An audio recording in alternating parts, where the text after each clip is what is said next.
दोस्तों, स्वागत है आपका हमारे चैनल आर के वर्मा में। दोस्तों, एक दिन मुल्ला नसरुद्दीन एक मौलवी के बगीचे के सामने से गुजर रहा था। मौलवी साहब एक बोरे में कद्दू भर रहे थे। मौलवी हालांकि पूरा बोरा भर चुके थे, मगर लालच के मारे उन्होंने उसमें और अधिक, यूं कहा जाए कि ठूंस कर कट्टू भर लिए। ढोने की बात तो कौन कहे, अब तो वह बोरा उनसे उठाया तक नहीं गया। आठ बगीचे के गेट पर खड़े खड़े वे सोच रहे थे कि क्या करें। कद्दू कम करते हुए उनका जी कट रहा था और इतना वजन उठाना उनके फरिश्तों के भी वश में नहीं था। तभी मुल्ला नसरुद्दीन उधर से गुजरा। उसे देखकर मौलवी साहब बहुत खुश हुए और उसे संबोधित किया, सुनो बेटे। मुल्ला ठिठके, आदाब बजा लाता हूँ मौलवी हूँ मौलवी साहब। खुदा सलामत रखे। आवाज में मिस्री सी घोलकर वे बोले, बेटे, क्या तुम मेरा यह बोरा मेरे घर तक पहुंचा दोगे? मुल्ला नसरुद्दीन के पास उस समय पैसा नहीं था। आठ वह बोझा उठाने के लिए सहमत हो गया और पूछा, यह बोरा ले जाने के लिए आप मुझे कितना पैसा देंगे? लालची मौलवी उसे भला क्या देते। बोले, पैसे की बात मत करो मेरे बेटे, हम तो अल्लाह वाले हैं, हमें भला पैसे से क्या लेना देना। हमसे तो कोई इल्म ले लो, ज्ञान ले लो। जब तुम मेरा बोरा उठाकर चलोगे तो रास्ते में मजहब से ताल्लुक रखती ज्ञान की 3 ऐसी बातें बताऊंगा कि अगर तुम उन पर अमल करोगे तो तुम्हारा जीवन खुशियों से लबरेज हो जाएगा। मुल्ला नसरुद्दीन ने सोचा कि चलो धर्म ज्ञान की बातों की ही जानकारी हासिल कर ली जाए, आखिर यह भी कभी न कभी काम ही आएगी। ठीक है बुजुर्गवार, मुझे मंजूर है, कहकर उसने बोरा उठा लिया और चल दिया। मौलवी साहब की आंखें चमकने लगीं और अपनी बुद्धि पर उन्हें रस खो उठा कि कैसा बेवकूफ बनाया इस नौजवान को। जिस रास्ते से होकर वे गुजर रहे थे वह काफी ऊंचा था। उसके एक ओर गारा और कीचड़ था। मुल्ला नसरुद्दीन थोड़ा सुस्ताने के लिए रुक गया।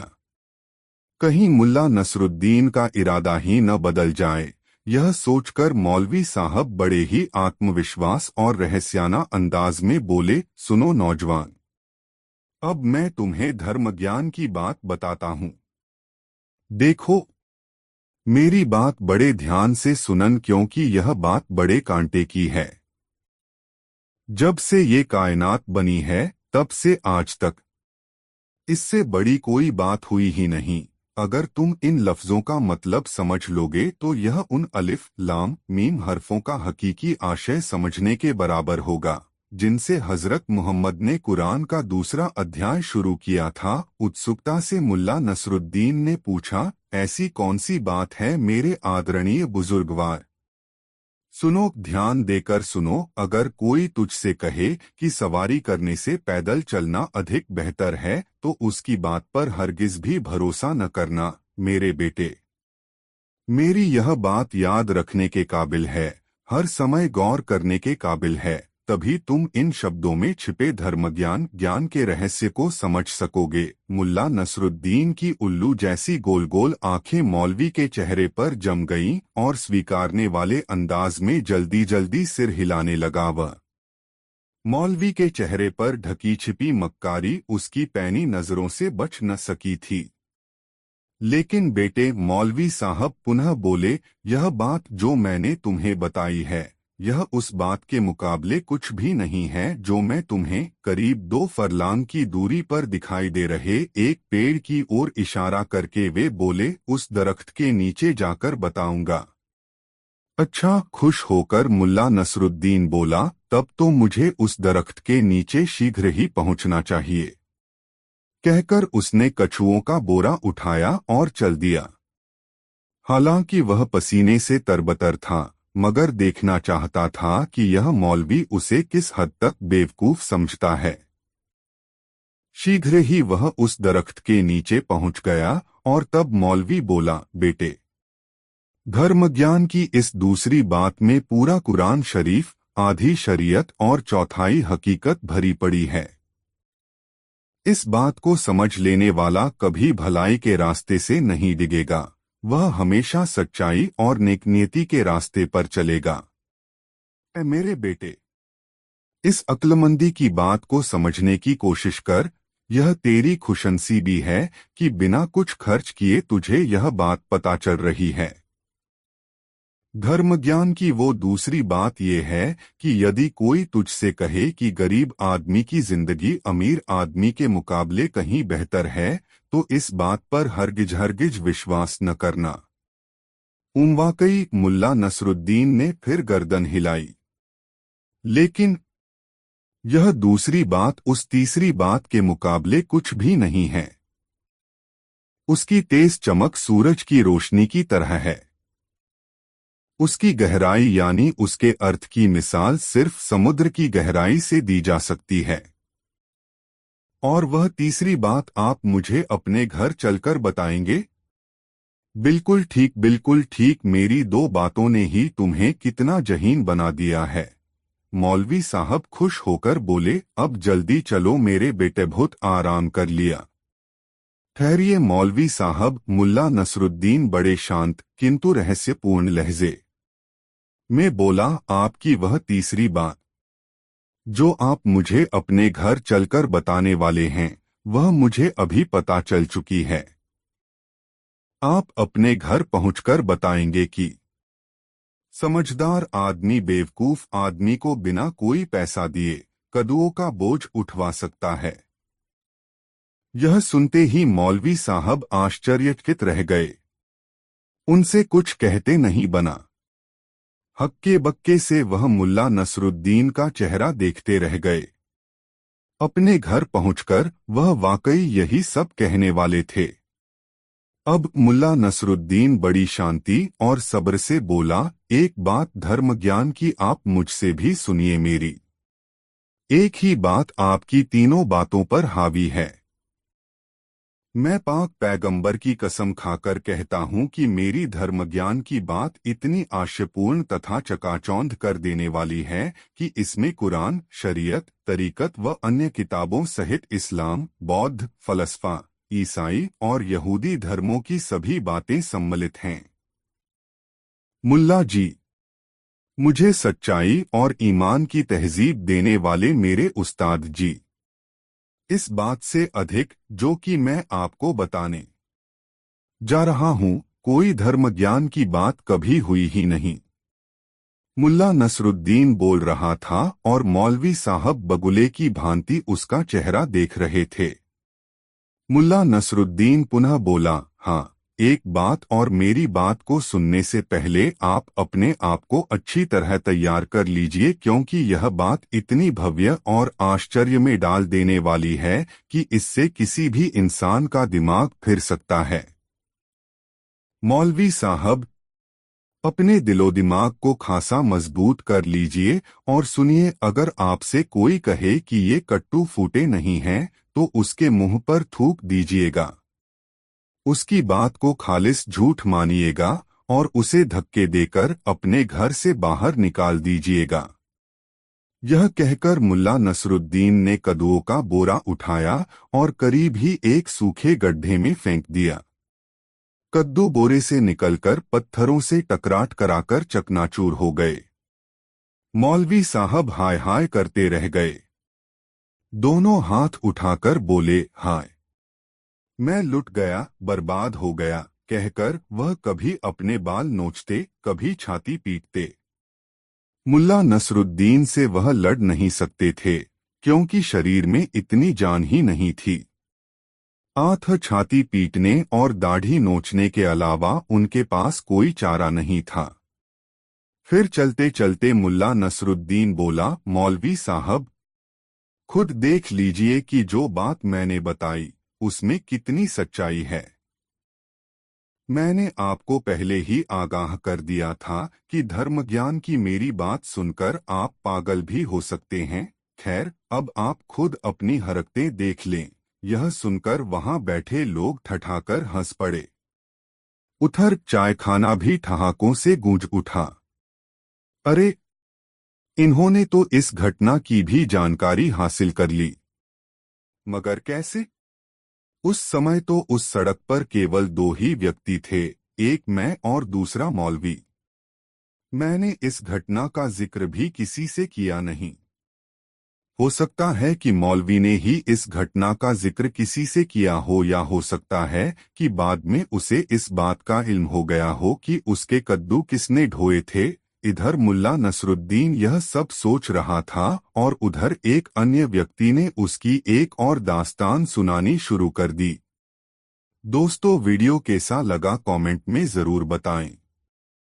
मुल्ला नसरुद्दीन और तीन मूर्खों। दोस्तों, एक बार की बात है, मुल्ला नसरुद्दीन एक नए शहर में पहुंचे। वह थके हुए थे और एक सराय धर्मशाला में रात गुजारने के लिए ठहर गए। सराय में खाना खाते हुए उन्होंने देखा कि 4-5 लोग किसी गंभीर बहस में उलझे हुए थे। मुल्ला ने पास जाकर पूछा, भाइयों, क्या मसला है? क्यों इतना झगड़ रहे हो? उनमें से एक आदमी ने जवाब दिया, हम इस शहर के सबसे मूर्ख आदमी को खोज रहे हैं। हर साल हम सबसे बड़े मूर्ख को चुनकर उसे गधे पर बैठाकर पूरे शहर में घुमाते हैं। इस बार हमें 3 दावेदार मिले हैं, लेकिन समझ नहीं आ रहा कि सबसे बड़ा मूर्ख कौन है। मुल्ला को बड़ा आश्चर्य हुआ। उन्होंने सोचा, वाह, इस शहर के लोग तो मूर्खता को भी प्रतियोगिता बना देते हैं। 3 मूर्खों की कहानियां। अब तीनों दावेदारों की कहानियां बारी बारी सुनाई गईं। पहला मूर्ख। पहला आदमी आगे आया और उसने अपनी कहानी बताई। मुझे बचपन से लगता था कि मैं अमर हूं, इसलिए मैंने कभी काम नहीं किया, कभी पैसा नहीं बचाया। मैं सोचता था कि जब मैं बूढ़ा हो जाऊंगा तब किसी देवता का आशीर्वाद मिलेगा और मैं हमेशा जवान बना रहूंगा। लेकिन अब मैं बूढ़ा हो गया हूँ, गरीब भी हूँ और कोई देवता भी नहीं आया। सब लोग हंस पड़े और बोले, वाह, यह तो बहुत बड़ा मूर्ख निकला। दूसरा मूर्ख। अब दूसरा आदमी बोला, मैं एक व्यापारी हूँ। एक दिन मैंने सपना देखा कि मैं राजा बन गया हूँ और मेरे पास अपार दौलत है। जब मैं उठा तो मुझे सपना इतना सच्चा लगा कि मैंने अपनी सारी संपत्ति दान कर दी। मैंने सोचा कि राजा को धन की जरूरत नहीं होती। अब मैं एक फकीर बनकर गलियों में घूम रहा हूँ। भीड़ जोर जोर से हंसने लगी। तीसरा मूर्ख।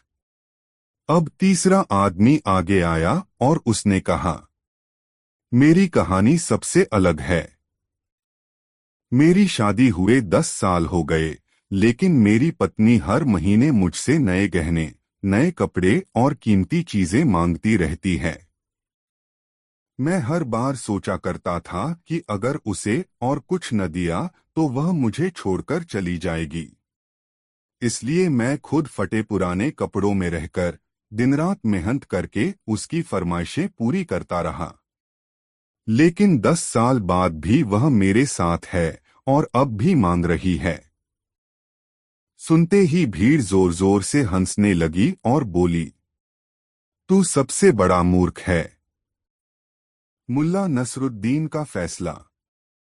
अब सबने मुल्ला से पूछा, मुल्ला, तुम्हें क्या लगता है, कौन सबसे बड़ा मूर्ख है? मुल्ला ने दाढ़ी सहलाते हुए कहा, भाइयों, असली मूर्ख तो तुम सब हो। सब चौंक गए हम। लेकिन क्यों? मुल्ला मुस्कुराए और बोले, पहले मूर्ख ने बेवकूफी की, लेकिन अब उसे अपनी गलती का एहसास हो गया है। दूसरा मूर्ख अपने सपनों में खो गया, लेकिन अब उसे भी सच्चाई समझ में आ चुकी है। तीसरा मूर्ख अपनी पत्नी को खुश रखने में लगा था, लेकिन फिर भी अपनी पत्नी को छोड़ नहीं पाया, इसका मतलब वह भी खुश है। फिर मुल्ला ने भीड़ की तरफ इशारा करते हुए कहा, लेकिन वो नहीं सोचते कि असली मूर्ख वो हैं जो दूसरों की मूर्खता पर हंसने के लिए समय बर्बाद करते हैं। पूरी भीड़ सन्न रह गई। कुछ देर बाद किसी ने ताली बजाई, फिर पूरी भीड़ हंसने लगी और बोले, मुल्ला तुम सही कहते हो, हम भी मूर्खों से कम नहीं। उस दिन से उस शहर में मूर्खों की प्रतियोगिता बंद हो गई और लोग समझदारी से जीने लगे। सीख, दूसरों की गलतियों पर हंसने के बजाय खुद की बेवकूफियों को सुधारना ही असली समझदारी है। दोस्तों, एक बार की बात है, मुल्ला नसरुद्दीन एक नए शहर की यात्रा पर निकले। वह अपने गधे पर बैठकर धीरे धीरे सफर कर रहे थे। तभी रास्ते में एक घबराया हुआ आदमी दौड़ता हुआ उनके पास आया। बचाओ, मेरी मदद करो, वह हांफते हुए बोला। मुल्ला ने पूछा, क्या हुआ भाई? कौन तुम्हारा पीछा कर रहा है? आदमी ने चारों ओर देखा और फिर फुसफुसाकर बोला, मुझे लगता है कि कुछ लोग मेरी जान के पीछे पड़े हैं। मैं एक बहुत बड़े खजाने के बारे में जानता हूं और वे मुझे मारकर वह खजाना पाना चाहते हैं। मुल्ला के कान खड़े हो गए। खजाना? कैसा खजाना? आदमी ने जल्दी से कहा, पहले मुझे बचाओ, फिर मैं तुम्हें सब कुछ बता दूंगा। मुल्ला ने आदमी को अपने गधे पर बैठाया और दोनों जल्दी से पास के जंगल में छिप गए। वहां पहुंचकर आदमी ने बताया कि वह एक पुरानी किताब में दर्ज खजाने का नक्शा पढ़ चुका था। यह खजाना राजा अकबर के समय का है, जिसे एक गुप्त स्थान पर छिपाया गया था। बहुत कम लोगों को इसके बारे में पता है, लेकिन कुछ लालची लोग इसके पीछे पड़े हैं। मुल्ला ने मुस्कुराकर कहा, तो तुम कह रहे हो कि अगर हम इस खजाने को ढूंढ लें तो अमीर बन सकते हैं? आदमी ने सिर हिलाया, हाँ, लेकिन खजाने की जगह तक पहुंचना आसान नहीं है। उसके चारों ओर खतरनाक पहरेदार हैं। मुल्ला ने कुछ देर सोचा और फिर बोले, अगर पहरेदार हैं तो हमें चालाकी से काम लेना होगा। हम सीधे अंदर नहीं जा सकते, हमें दिमाग लगाना होगा। आदमी ने सहमति में सिर हिलाया और दोनों ने खजाने तक पहुंचने की योजना बनाई। खतरनाक सफर। अगले दिन मुल्ला और वह आदमी जंगल के अंदर गहरी घाटियों की ओर बढ़े। रास्ते में कई मुश्किलें आईं, कहीं तेज धार वाली नदी थी तो कहीं गहरी खाई। जब वे खजाने की जगह के करीब पहुंचे तो देखा कि वहां सच में कुछ पहरेदार घूम रहे थे। ये पहरेदार किसी साधारण आदमी जैसे नहीं लग रहे थे। उनके कपड़े अजीब थे और उनकी आंखों में अजीब सी चमक थी। मुल्ला ने धीरे से कहा, ये पहरेदार कुछ अलग लगते हैं। कहीं ये असली पहरेदार न होकर कोई जादुई रक्षक तो नहीं? आदमी ने घबराकर कहा, हो सकता है। कहा जाता है कि यह खजाना जादू से सुरक्षित है। मुल्ला की चालाकी। अब मुल्ला के दिमाग की घंटी बजी। उन्होंने मुस्कुराकर कहा, अगर ये जादुई पहरेदार हैं तो हमें भी जादू से ही इन्हें हराना होगा। आदमी हैरान होकर बोला, पर हमारे पास कोई जादू नहीं है। मुल्ला ने हंसते हुए कहा, हमारे पास दिमाग है और यह किसी भी जादू से ज्यादा ताकतवर होता है। फिर मुल्ला ने चारों ओर देखा और पास में पड़े कुछ पुराने कपड़े और घास उठाकर दोनों को पहरेदारों जैसा बना दिया। अब हम खुद पहरेदार बनकर अंदर जाएंगे। दोनों ने पहरेदारों के जैसे कपड़े पहने और बड़ी शान से खजाने की ओर बढ़े। असली पहरेदारों ने उन्हें देखा, लेकिन वे समझ नहीं पाए कि ये नकली हैं। धीरे धीरे वे खजाने के पास पहुंच गए।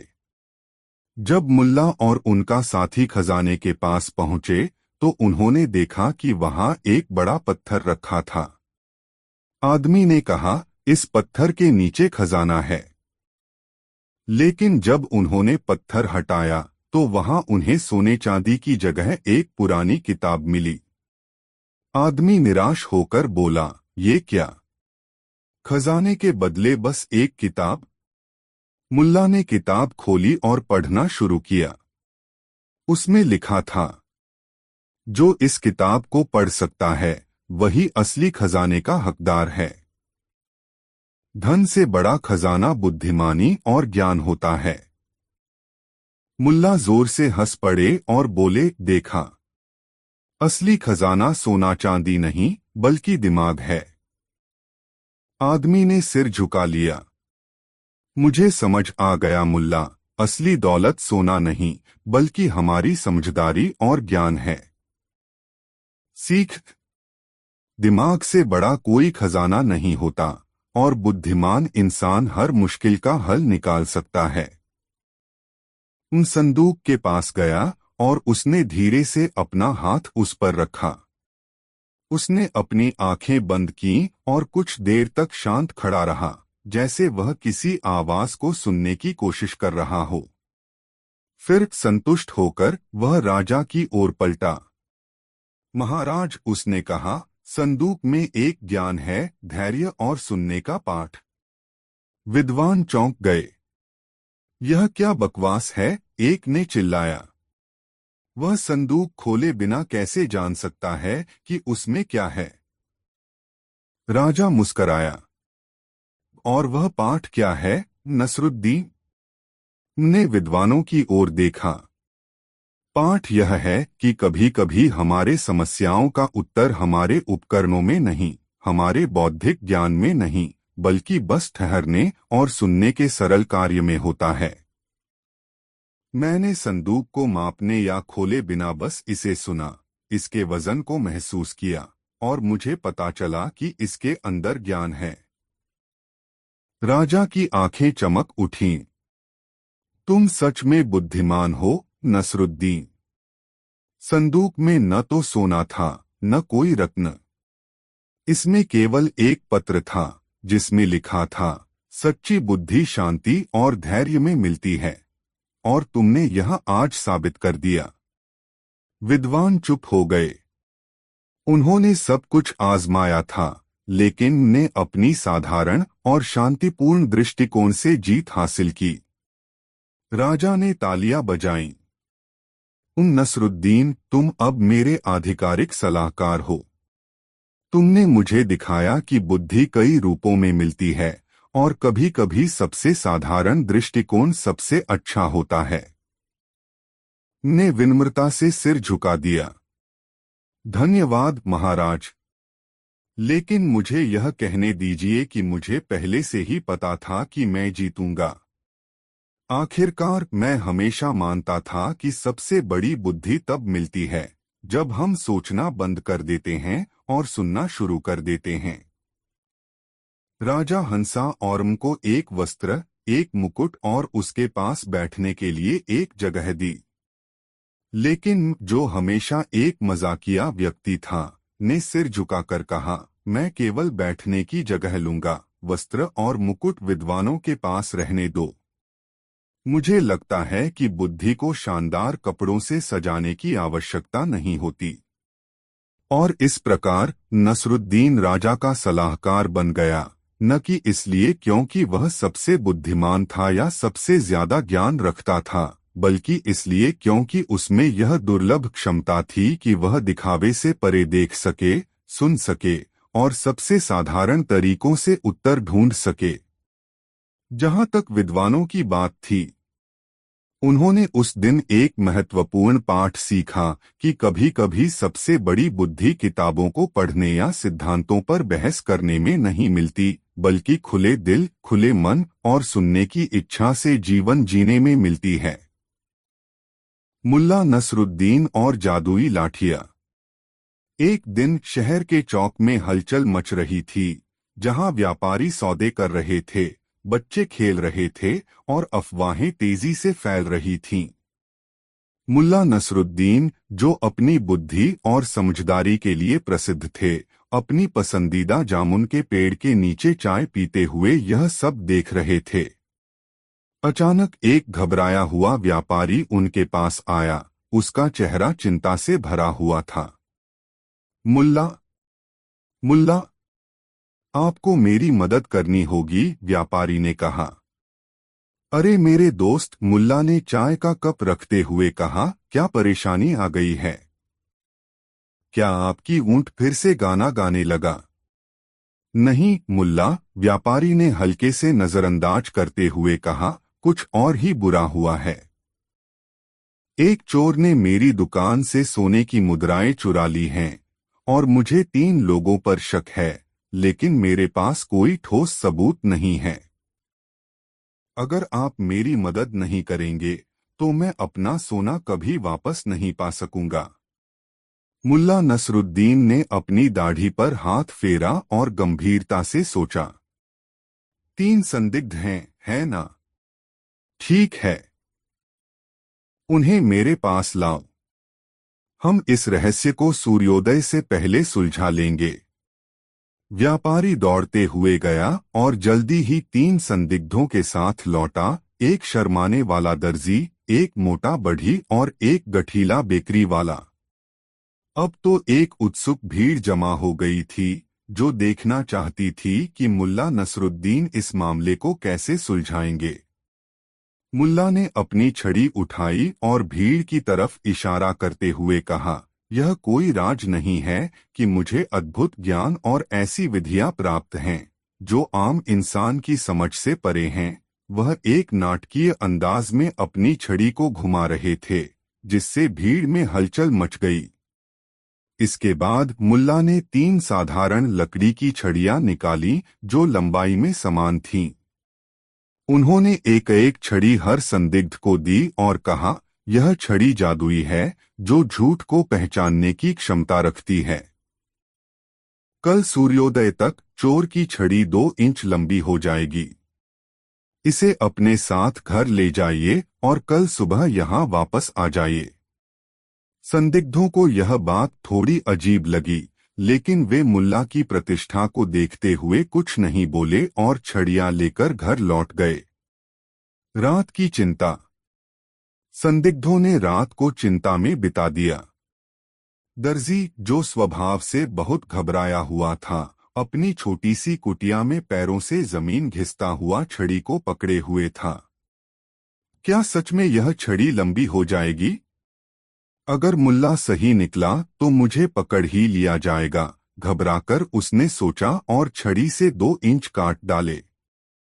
अब भले ही यह बढ़े, ये सब समान ही लगेगी, उसने सोचा। कांपते हुए छड़ी काटी। बढ़ी, जो जादू पर विश्वास नहीं करता था, चुपचाप बैठा था और छड़ी को घूरता हुआ सोच रहा था, क्या बकवास है यह।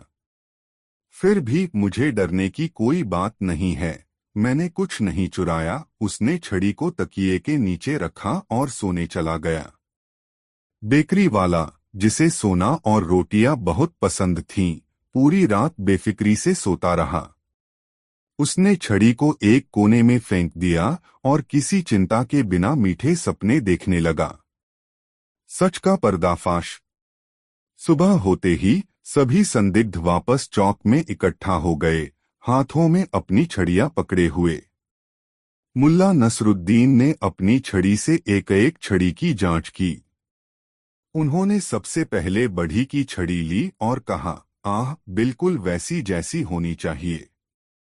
सच्चे लोग आराम से सोते हैं, क्या ऐसा नहीं होता?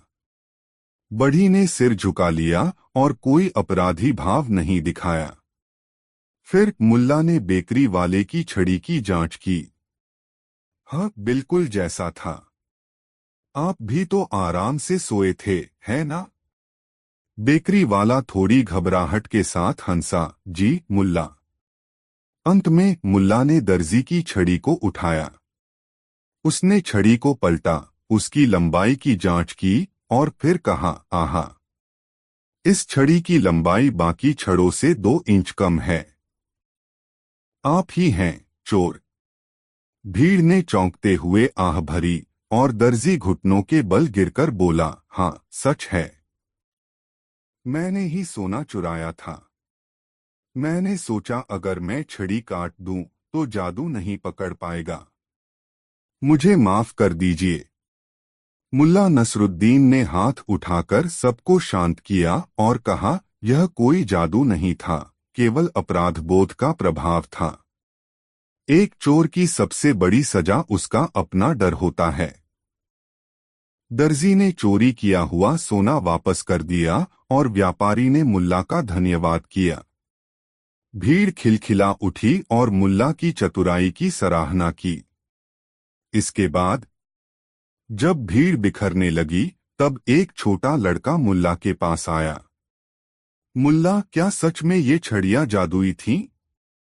मुल्ला नसरुद्दीन हंसे और लड़के के सिर पर हाथ फेरा।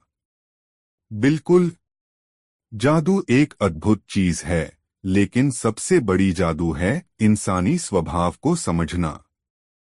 डर इंसान से ज्यादा कुछ नहीं उगलवाता। यह कहकर मुल्ला चलते हुए अपनी छड़ी को लयबद्ध तरीके से घुमाते हुए वहां से चले गए, जबकि पूरा शहर मुल्ला की इस चतुराई की कहानी सुनकर हैरान था, और वह कहानी पीढ़ी दर पीढ़ी सुनाई जाती रही। एक सुंदर शाम, जब सूरज क्षितिज के नीचे डूब रहा था, नसरुद्दीन के गांव का बाजार धीरे धीरे शांत होने लगा। दुकानें बंद हो रही थीं और लोग रात के लिए घर जा रहे थे। इसी शांति के बीच अचानक एक तेज चीख सुनाई दी। मेरा दीपक, मेरा अनमोल दीपक चोरी हो गया है, एक दुकानदार रोते हुए बोला।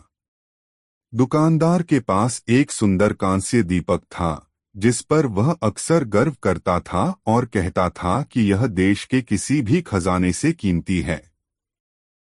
दुकानदार ने इधर-उधर देखा, उसकी आंखों में शक की लहर थी। मुझे पता है कि किसी ने इसे चुराया है, उसने भीड़ की ओर इशारा करते हुए कहा। जो भी इसने किया है, वह इसे अभी वापस कर दे, नहीं तो मैं न्यायाधीश के पास जाऊंगा। नसरुद्दीन, जो पास में चाय पी रहे थे, उठकर पास आए और अपनी सामान्य शांति से पूछा, यह क्या हो रहा है?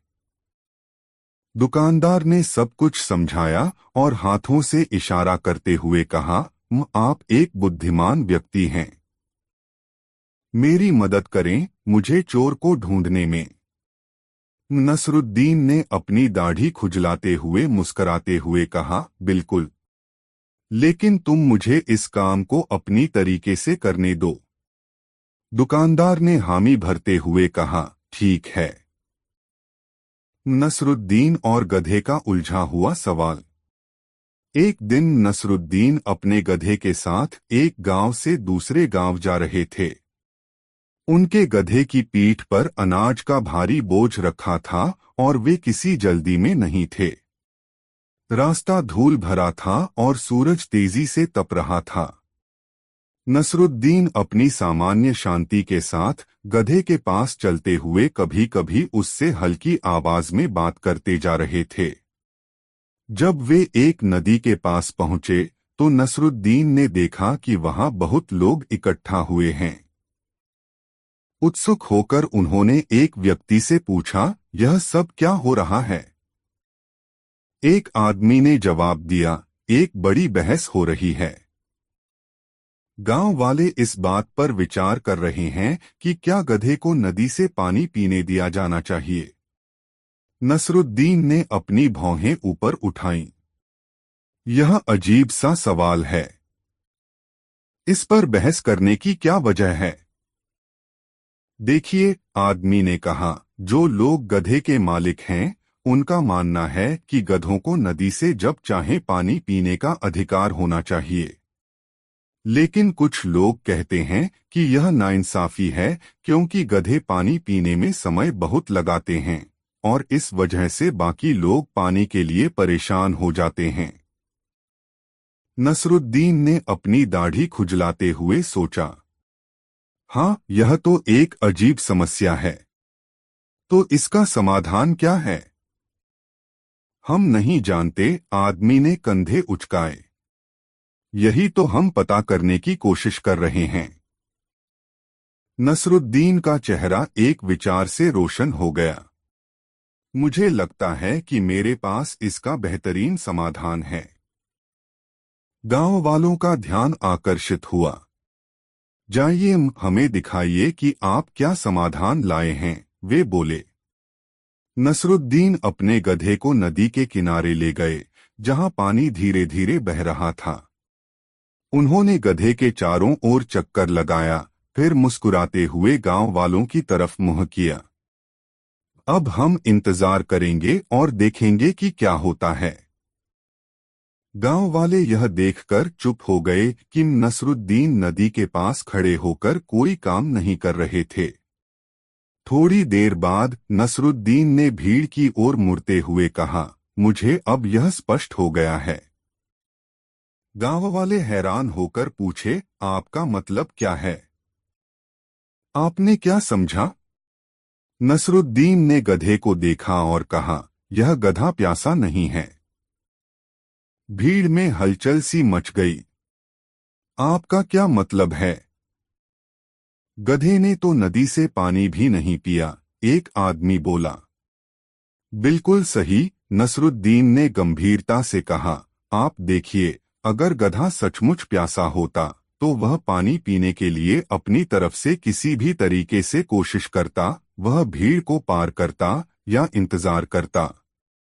लेकिन यह गधा प्यासा नहीं है, इसलिए यह नदी से पानी नहीं पी रहा है। भीड़ चुप हो गई और सोचने लगी। नसरुद्दीन ने आगे कहा, समस्या यह नहीं है कि गधों को नदी से पानी पीने दिया जाए या नहीं। असल सवाल यह है कि गधा प्यासा है या नहीं। अगर गधा प्यासा है तो वह पानी पी लेगा, अगर नहीं तो वह नहीं पिएगा। तो असल सवाल गधे से नहीं, बल्कि हम इंसानों से है।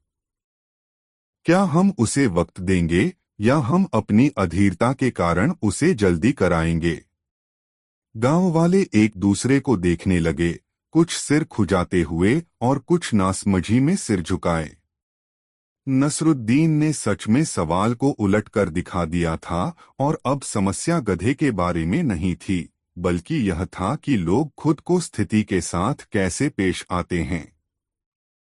लेकिन एक महिला बोली, क्या किया जाए जब गधा रास्ता ब्लॉक कर दे? नसरुद्दीन ने कहा, उनकी आंखों में चमक थी। तब हमें खुद से पूछना चाहिए, क्या हम गधे के बारे में अधिक चिंतित हैं या हमारी अपनी अधीरता के बारे में? अगर हम थोड़ी देर और इंतजार करें तो गधा अपनी जगह से चला जाएगा, या फिर हम उसे आसानी से पार कर सकते हैं। असल समस्या गधे की नहीं, बल्कि हमारी प्रतिक्रिया की है। गांव वाले एक एक करके समझने लगे। वे अब यह देख पा रहे थे कि नसरुद्दीन ने उन्हें यह सिखाया कि कभी-कभी समस्याओं का समाधान पूरी दुनिया को बदलने में नहीं, बल्कि अपनी नजरिया बदलने में होता है।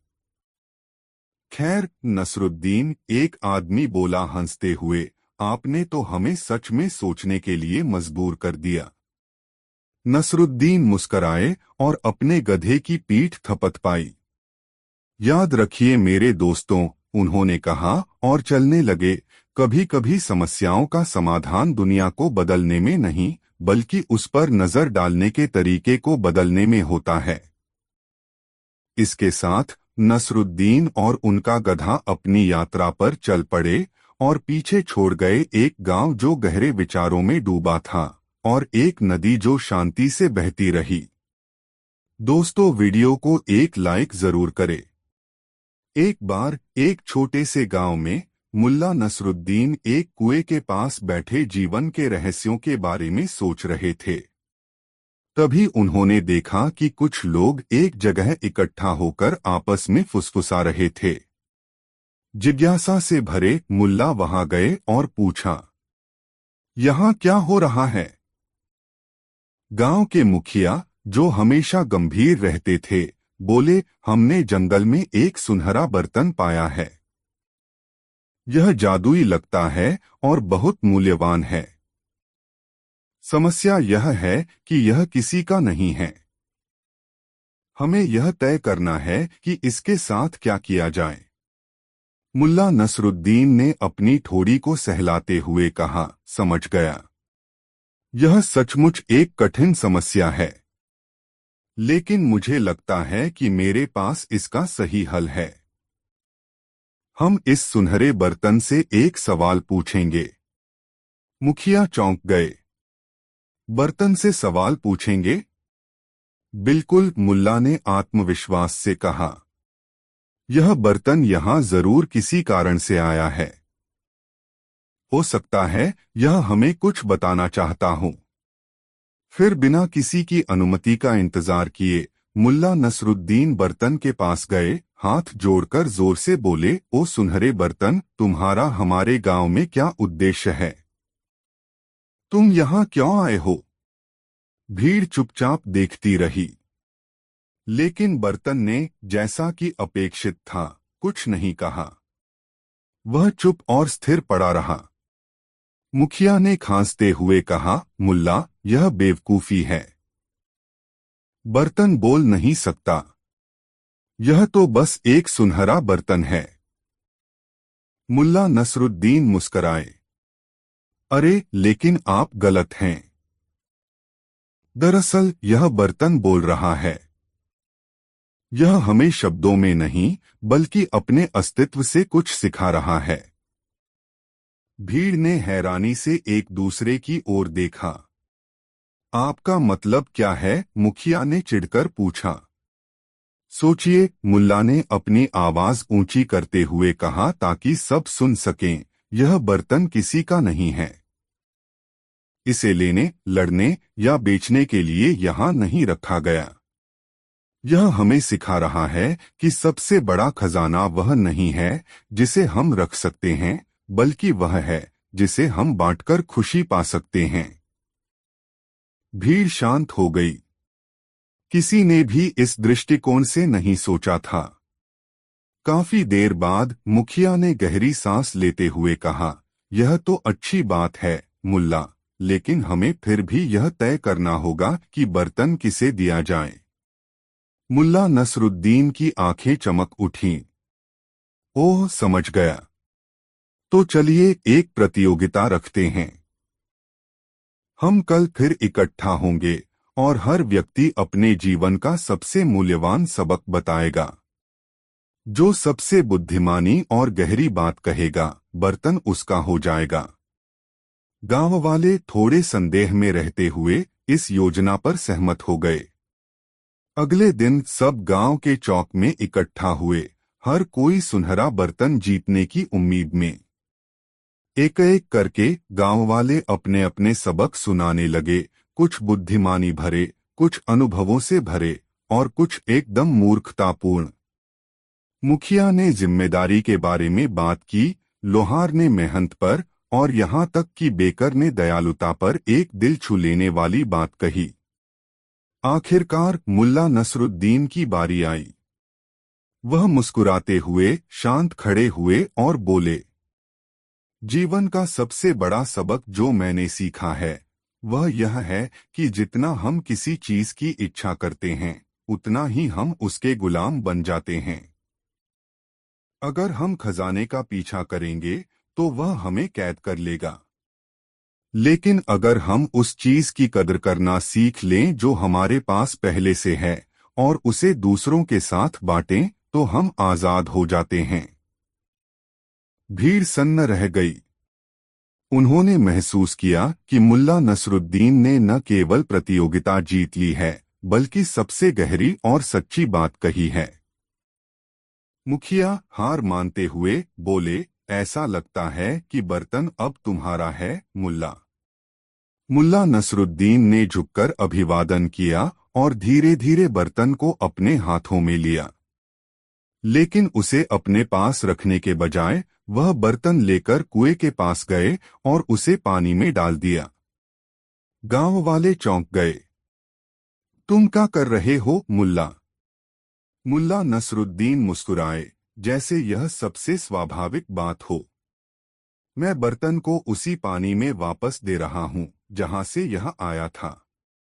हम सब इस बर्तन की तरह ही हैं, मिट्टी से बने हैं और एक दिन फिर मिट्टी में मिल जाएंगे। चीजों को अपने पास रखने का लालच छोड़कर बड़ी तस्वीर को समझना ही असली धन है। यह कहकर मुल्ला नसरुद्दीन गांव के चौक से चले गए और गांव वाले गहरे विचारों में डूबे रहे।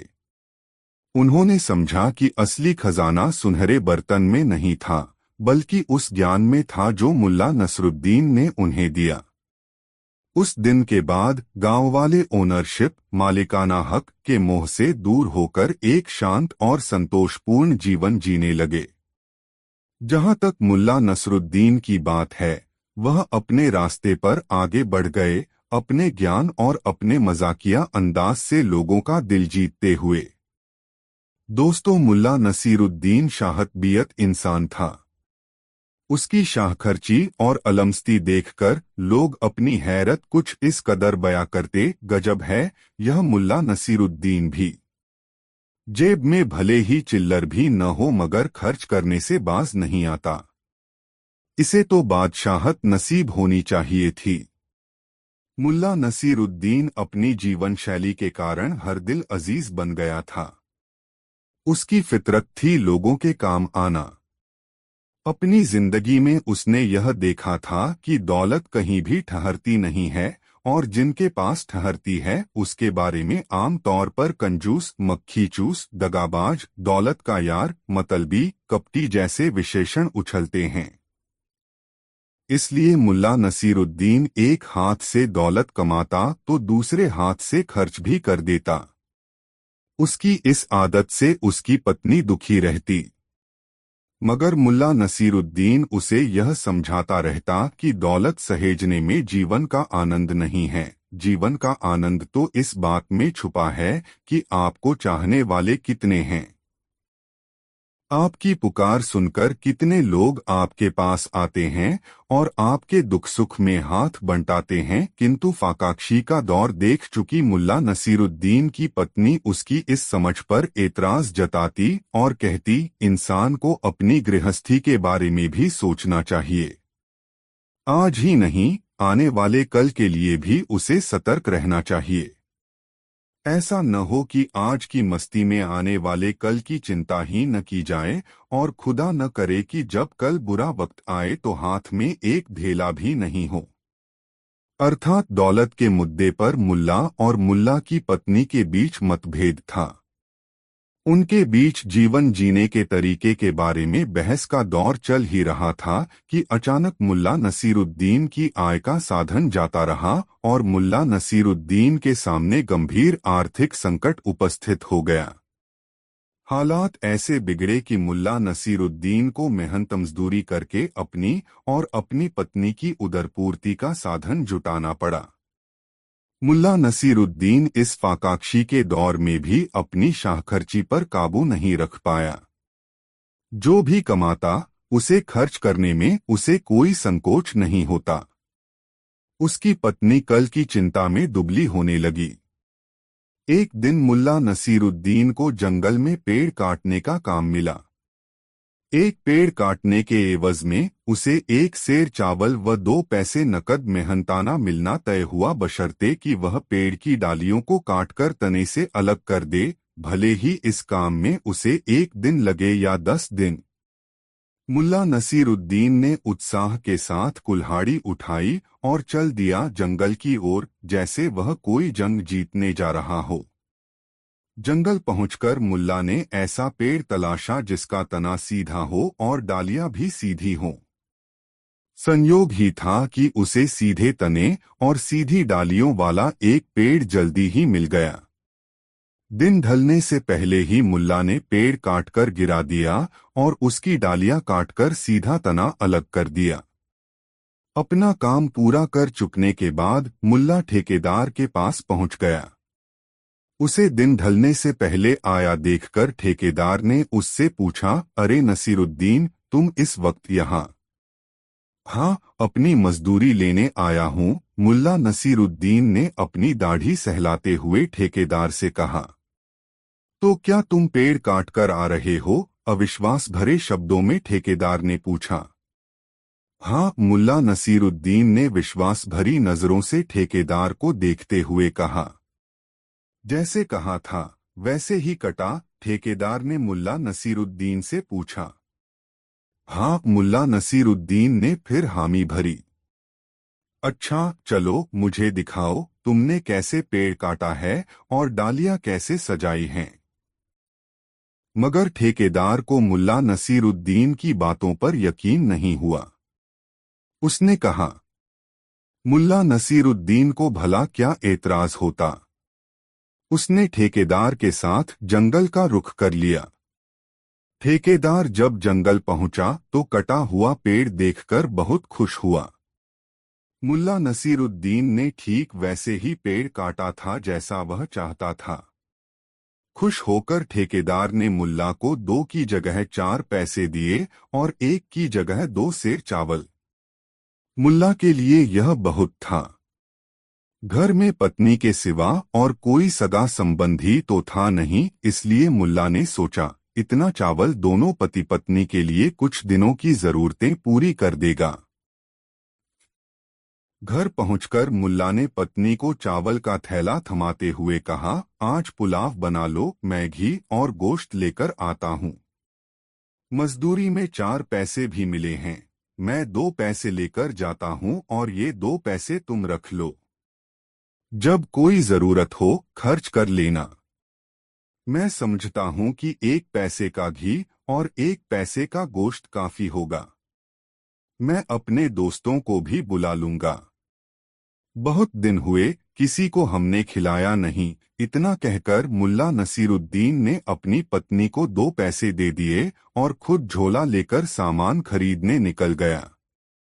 गोश्त और घी लेकर मुल्ला जल्दी ही घर लौट आया और पत्नी से कहा, तुम पुलाव पकाओ, मैं अपने दोस्तों को बुलाने जा रहा हूँ। मुल्ला के जाने के बाद उसकी पत्नी ने सोचा कि इस आदमी का दिमाग नहीं बदला। इतनी बुरी हालत में भी फिजूल खर्ची की आदत नहीं गई। आखिर क्या जरूरत आ गई दोस्तों को दावत देने की। अच्छा, आने दो दोस्तों को, खिलाती हूँ पुलाव। उसने गोश्त और घी छुपाकर रख दिया और खुद रसोई में बैठकर रोने लगी। जब मुल्ला नसीरुद्दीन अपने 4 दोस्तों के साथ अपने घर लौटा तब पत्नी को विलाप करते पाया। मुल्ला चकित होकर अपनी पत्नी को देखते हुए सोचने लगा, अरे क्या हुआ इसे, अभी तो भली चंगी थी, अब ऐसे रो रही है कि मानो दुखों का पहाड़ टूट पड़ा हो इस पर। ऐसा सोचते हुए मुल्ला नसीरुद्दीन ने उससे पूछा, अरे क्या हुआ तुम्हें, इस तरह बिल्ख बिल्ख कर क्यों रो रही हो, होना क्या है। तुम दोस्तों को बुला लाए हो, इधर जो पुलाव मैंने पकाया था उसे बिल्ली खा गई। उसकी पत्नी ने रुआसी आवाज में मुल्ला से कहा। दोस्तों, मुल्ला नसीरुद्दीन बगदाद जा रहा था। रास्ते में वह एक सराय में रुका। सराय में कुछ अफीमची पहले से डेरा जमाए हुए थे। जब मुल्ला नसीरुद्दीन पर उनकी नजर पड़ी तो उन्होंने उसे अपनी चैकड़ी में शामिल कर लिया। पहले तो उनके बीच सामान्य शिष्टाचार की बातें हुईं, फिर धीरे धीरे बातूनी अफीमचियों की बनाई। मुल्ला नसीरुद्दीन के पास उनकी बातें सुनने के अलावा कोई चारा नहीं रहा। उन अफीमचियों में एक व्यक्ति सुल्तानी सेना का सिपाही था। उसने हाकना शुरू कर दिया है, दोस्तों, आज मैं तुम लोगों के बीच हूं। यह तुम लोगों के लिए किस्मत की बात है। जानते हो क्यों? इसलिए कि मैं एक ऐसा सिपाही हूं जिसकी वीरता की गूंज आज भी सुल्तानी सेना में बरकरार है। 5 साल पहले जो युद्ध हुआ था उसकी चर्चा तुम लोगों ने सुनी होगी। उस युद्ध में मैं भी लड़ा था। एक दिन दुश्मनों के सैकड़ों सिपाहियों ने मुझे घेर लिया। मैं जरा भी नहीं डरा। अपने दोनों हाथों में तलवार लेकर मैं दाएं बाएं, आगे पीछे चकर घिन्नी की तरह तलवार चलाता रहा और दुश्मनों की गर्दनें कटती रहीं। कचा छपाक खच। थोड़ी देर में ही दुश्मन सेना के सारे सिपाहियों की लाशें युद्धभूमि में बिछ गईं। मुल्ला नसीरुद्दीन अब तक उस सिपाही की बातें बड़े गौर से सुन रहा था। उस सिपाही के चुप होते ही मुल्ला नसीरुद्दीन ने अपनी दाढ़ी सहलाते हुए कहा, मैंने भी एक बार दुश्मन सेना के सिपाही के दोनों पैर तलवार के एक ही प्रहार से उड़ा दिए थे। खचाक। मुल्ला नसीरुद्दीन ने तलवार चलाने का अभिनय करते हुए कहा। अफीमचियों की तंद्रा अचानक टूटी और वे मुल्ला नसीरुद्दीन की तरफ अचरज भरी नजरों से देखने लगे। उनमें से एक ने मुल्ला नसीरुद्दीन से पूछा, क्यों भाई, तुमने सिर क्यों छोड़ दिया? पैर क्यों काट दिए? इसमें कोई राज की बात है तो बताओ। राज की बात क्या खाक होगी, मुल्ला नसीरुद्दीन ने हंसते हुए कहा, अरे भाइयों, मैंने दुश्मन के दोनों पैर इसलिए काटे थे कि उसके सिर पहले ही धड़ से अलग किए जा चुके थे। मुल्ला नसीरुद्दीन की बात सुनकर सभी हंसने लगे। उनको हंसता छोड़कर मुल्ला नसीरुद्दीन अपने कमरे में चला आया। मुल्ला नसीरुद्दीन जब बुखारा में था तब उसकी शोहरत बुलंदियों पर थी। बुखारा के अमीर लोग मुल्ला नसीरुद्दीन की सोहबत पसंद करते थे।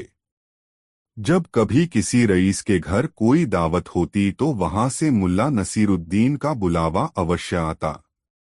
मुल्ला नसीरुद्दीन भी ऐसी दावतों में जाना पसंद करता था क्योंकि इससे कई तरह के लोगों से मिलना जुलना हो जाता था और आसपास घटित हो रही घटनाओं की जानकारी भी मिल जाती थी। एक दिन मुल्ला नसीरुद्दीन को बुखारा के एक बड़े रईस ने अपने घर दावत पर बुलाया। रईस के घर उसके पोते ने जन्म लिया था। पोते के जन्म से रईस बहुत खुश था। उसने बड़ी शान से पोते के जन्म का जश्न मनाने का फैसला किया था। इसलिए दावत में हर तरह के पकवान का इंतजाम उसने किया था। इस व्यवस्था के साथ ही उसने इस दावत में बखारा के सभी नामी गिरामी लोगों को बुलावा भेजा था तथा मुल्ला नसीरुद्दीन जैसे लोगों से खुद मिलकर गुजारिश कर आया था कि वह उसके घर दावत में जरूर आए। दावत के समय जब मुल्ला नसीरुद्दीन रईस के घर पहुंचा, उस समय तक रईस के लगभग सभी अतिथि वहां आ चुके थे। अतिथियों के बीच मुल्ला नसीरुद्दीन अपनी पतली लंबी दाढ़ी और अपनी नोकदार टोपी के कारण सबके आकर्षण का केंद्र बना हुआ था। लोग चैकडियों में खड़े बातें कर रहे थे। रईस के आग्रह पर दावत आरंभ हुई। दावत के दौरान रईस ने अपनी दौलत का हर संभव प्रदर्शन किया था। सोने की थाली, चांदी के कटोरे, सोने के चम्मच का दावत के दौरान भरपूर उपयोग हुआ था। मुल्ला नसीरुद्दीन के आगे वाली पांत में भोजन करने के लिए एक नीली शेरवानी वाला आदमी बैठा हुआ था। मुल्ला नसीरुद्दीन ने देखा कि उसने सोने का एक चम्मच, जिसके बेंट पर हीरे जड़े हुए थे, अपने बाएं हाथ से उठाया और इधर-उधर देखते हुए उस चम्मच को चुपके से शेरवानी की बाईं जेब के हवाले कर दिया। यह काम उसने इतनी चालाकी से किया था कि उसकी इस हरकत का उसके पास बैठे लोगों को भी अंदाज नहीं लगा। मुल्ला नसीरुद्दीन उस व्यक्ति पर अपनी निगाहें टिकाए रहा। जब पांत में बैठे लोगों का भोजन समाप्त हो गया, तब मुल्ला नसीरुद्दीन अपनी जगह से उठा और अपनी दाढ़ी सहलाता हुआ बड़े ही नाटकीय ढंग से बोला, अजीज दोस्तों, मैं मुल्ला नसीरुद्दीन हैं। कुछ दिन पहले मैं चीन के एक जादूगर का मेहमान था। मैंने जादूगर से कुछ रोचक और रोमांचक जादू सीखी है। खुशी के इस मौके पर मैं चाहता हूं कि आप लोगों को अपना जादू दिखाऊं। लोगों को भला क्या एतराज हो सकता था। सबने एक स्वर से मुल्ला नसीरुद्दीन को जादू दिखाने के लिए कहा। मुल्ला नसीरुद्दीन ने अपनी थाली से सोने का चम्मच निकाला और सबको दिखाते हुए कहा, दोस्तों देखो, मैंने यह चम्मच अपनी शेरवानी की बाईं जेब में रखी। अच्छा बताओ, चम्मच कहाँ है? सबने कहा, आपकी शेरवानी की बाईं जेब में। मुल्ला नसीरुद्दीन ने तपाक से कहा, गलत। फिर उसने दावत देने वाले रईस से कहा, जनाब, आप जरा नीली शेरवानी वाले महाशय की शेरवानी की बाई जेब में हाथ डालकर देखें। मुझे लगता है कि मिला पाया। दोस्तों, मुल्ला नसीरुद्दीन बहुत दिनों के बाद बुखारा आया हुआ था।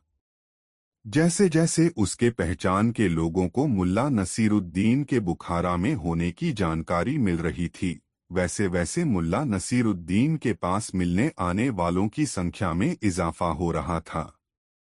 मुल्ला नसीरुद्दीन खुश था। उसे लगा बुखारा आने का निर्णय गलत नहीं था। लोग इतने अरसे बाद भी उसे भूले नहीं हैं। बुखारा में मुल्ला नसीरुद्दीन के चाहने वालों की कमी नहीं थी। सेठ करीम उसके प्रशंसकों में एक था। सेठ को पैसे की कोई कमी नहीं थी।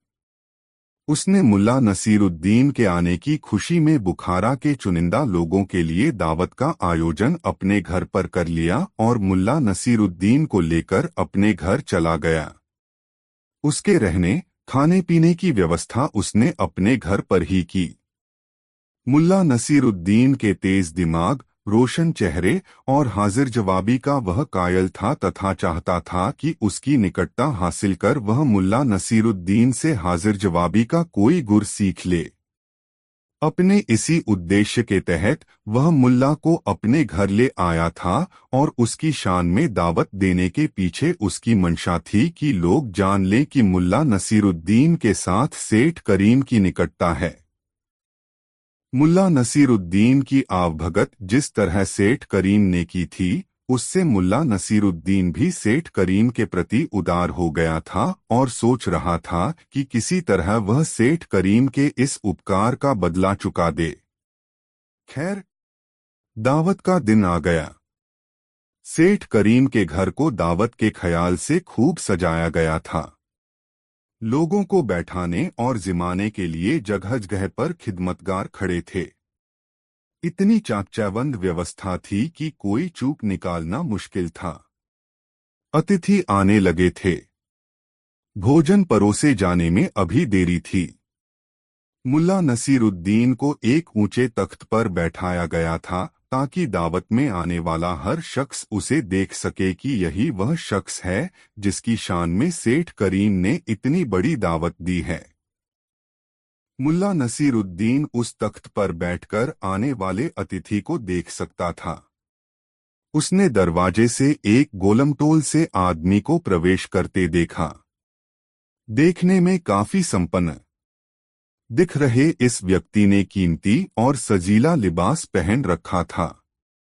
उसकी चाल में विशेष किस्म की अकड़ थी तथा उसकी मूछ बड़ी रोबीली थी। सेठ करीम ने जब उस शख्स को देखा तो खुद उठकर उसकी अगवानी की और उसे एक गद्देदार तख्त पर बैठाया जिस पर पहले से ही गावत किए रखे हुए थे।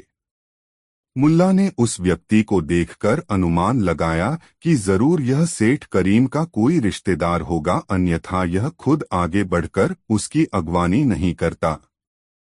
थोड़ी ही देर के बाद सेठ करीम उस व्यक्ति को साथ लेकर मुल्ला नसीरुद्दीन के पास आया तथा उससे मुल्ला का परिचय कराते हुए कहा, ये हमारे बड़े बहनोई हैं रहमत अली। बड़े ही रसूख वाले इंसान हैं। पूरे बुखारा में इनके जैसी साख वाला कोई व्यापारी नहीं है। जुबान पर लाख करोड़ का हिसाब रहता है और इशारों पर करोड़ों की लेन देन हो जाती है।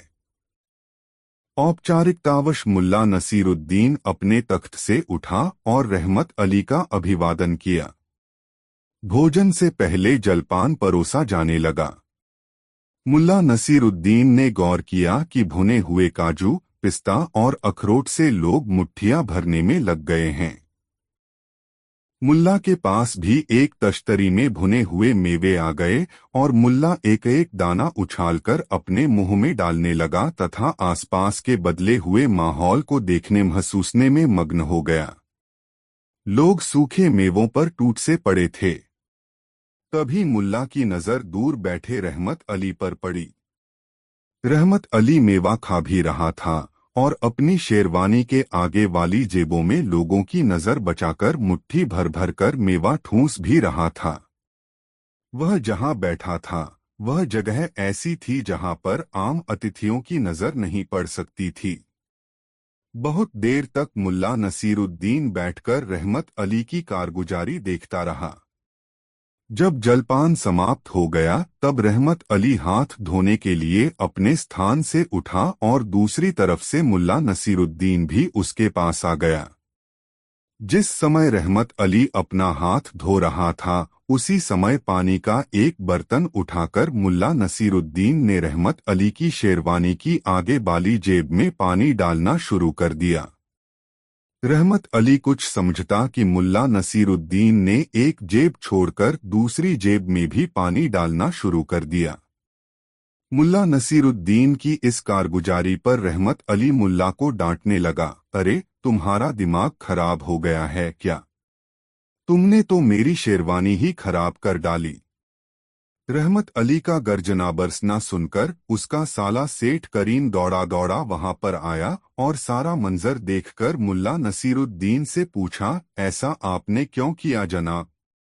मुल्ला नसीरुद्दीन ने तुरंत रहमत अली की शेरवानी में हाथ डाला और एक मुट्ठी भुने हुए काजू निकालकर सेठ करीम को दिखाते हुए कहा, सेठ करीम, मैंने बहुत देर तक आपके रिश्तेदार की जेब को खाते देखा मगर उसे पानी पीते नहीं देखा, तो यह सोचकर उसे पानी पिलाने लगा कि इतना खाने पर तो किसी को भी प्यास लग सकती है, तो जेब को भी लगी होगी।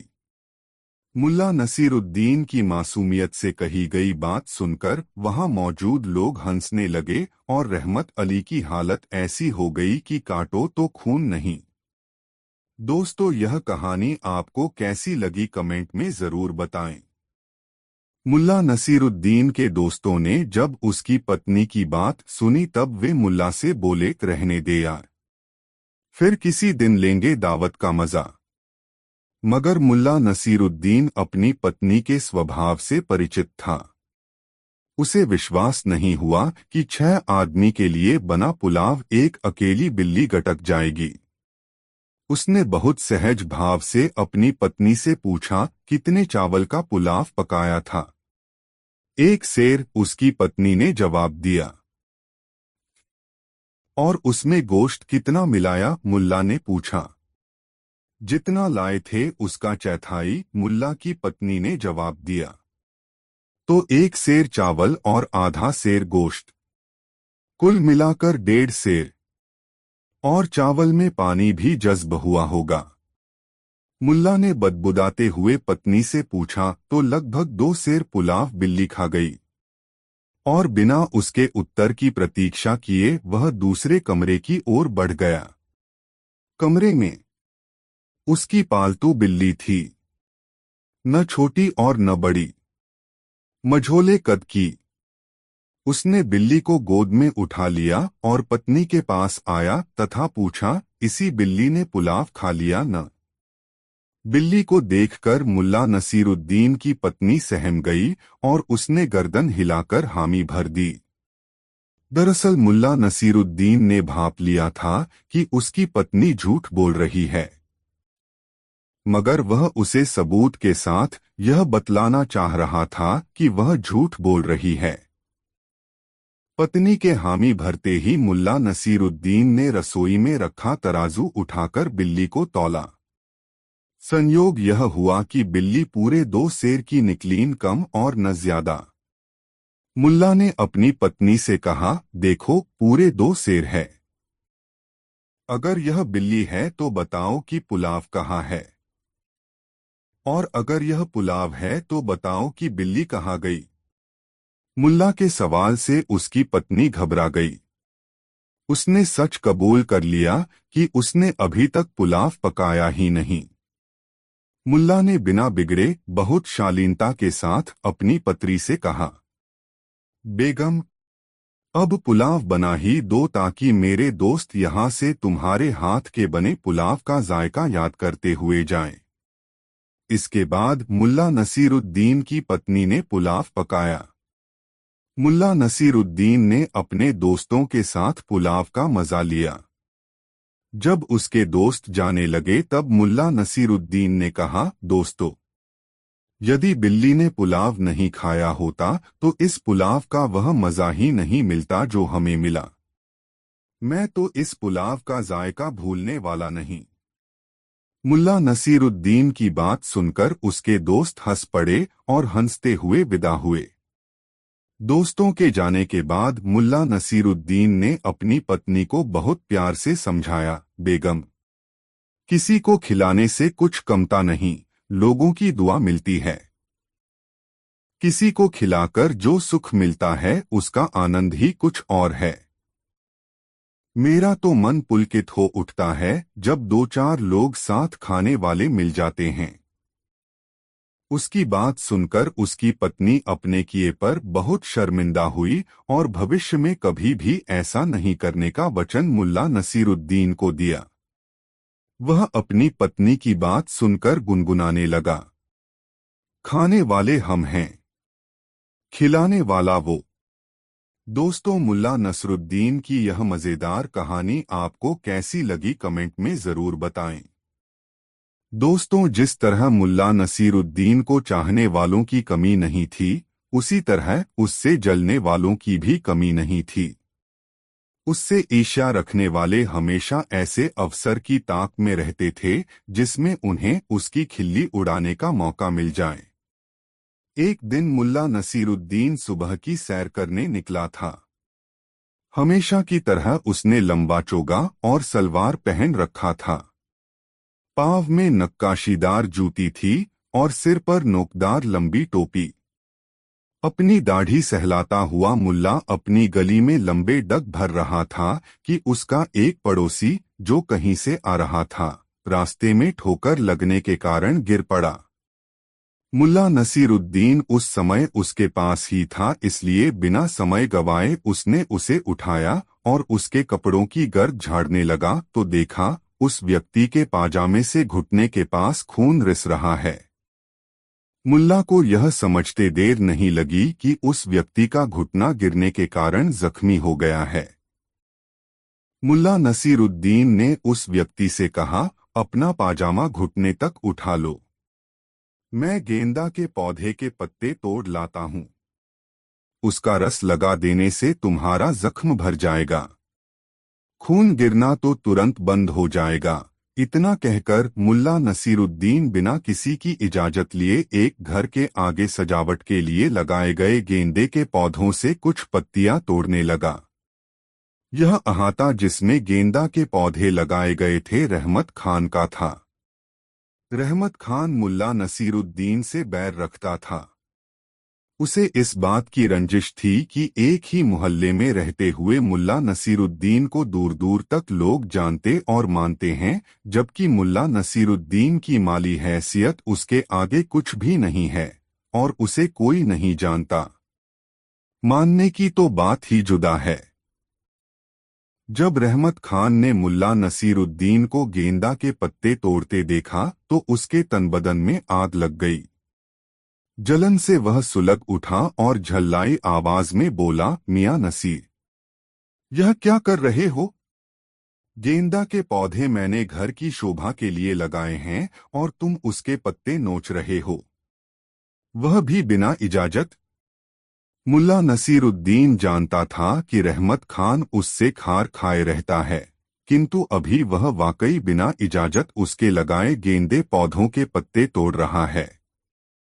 यह ख्याल आते ही कि रहमत का टोकना उचित है, उसने मासूमियत से कहा, माफ करना रहमू, इस आदमी के घुटने छिल गए हैं।